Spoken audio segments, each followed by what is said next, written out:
Alright guys, thought I'd make a video of my experience with the Smith & Wesson J-frame and an LCR.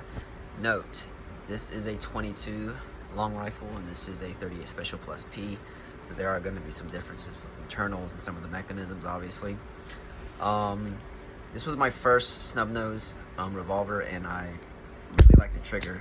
It's a lot smoother than I expected it to be, but it's a little harder to stage on this one because you don't, they do have a cam system in here where it doesn't increase pressure as you get closer to it. I guess the pressure is pretty continuous all around, where this one, it was a little heavier before, but I put a Apex trigger kit in there, a spring kit, but you can actually stage it. Like, you hear 1, 2, you hear that second click, and right there is where it's gonna break.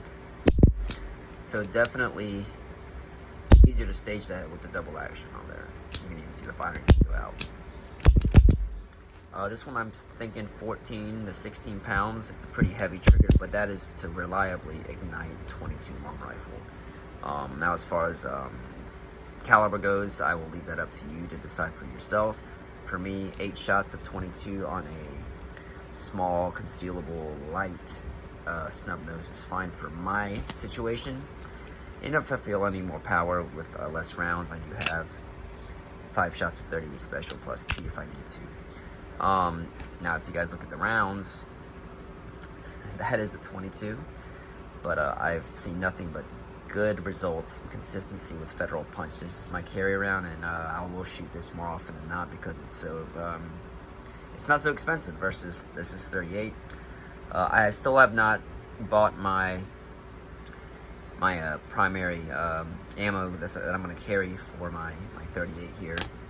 This is just Federal Punch as well. It's just because I grabbed it at the store, but I am going to shoot some Georgia Arms snub wad cutters, low recoil, very good shot placement. I do want to make sure that it shoots to the sights on this gun. I know different ammo can have different outcomes. This is, like I said, Federal Punch. This one shot pretty well to the sights. I did notice I can place a pretty good group with this one. There's less sight interruption for my hands with this trigger pull, and that's before I put the Apex trigger kit in. This one, if I go fast, it kind of goes around, but it also is ammo dependent. If I'm using bulk ammo, my grouping's a lot larger than when I'm using Federal Punch. So it's very ammo dependent, but with 22 being so affordable, especially at better quality ammo, I don't see why you would not run that stuff. And you can run the bulk stuff because it's so damn cheap. This one obviously packs a punch. The first time I shot it, I like to have my web pretty high up there, but this doesn't have a full back. This is an exposed back strap, so after some pretty high powered rounds, you do get some bruising on the web of your hand, which made me force myself to come down here. One thing I do prefer about the LCR is when you have the Hammer Forged grips on there. They are available for the J-frames, but I am still waiting for a new release from Ryan. If you guys are not familiar with Hammer Forged, I am a big advocate of them. Ever since I got the Hammer Forged grips for my LCR, I have not looked at any others. I have no temptation. I have not looked anywhere else. This is the do-all grip for me because of the way its palm swells in the back. It feels your hand bigger, and it places your trigger finger a lot better, at least in my hand, distance away from the trigger. This one, it's a little smaller, so it's a little different when I'm pulling on it, but the trigger's a lot lighter. I think this is down to 9 pounds. I have a lot more experience working internals with this just because I did the spring work myself, and luckily it still works. This one, to be completely honest, after a couple thousand dry fires and rounds, the transfer bar broke. It's just snapped. So basically the trigger locked up, but I sent this off on a Monday to Ruger after I contacted customer service, and I had this back the following Monday, back at home to me, fixed and ready to go, and I haven't had any issues since.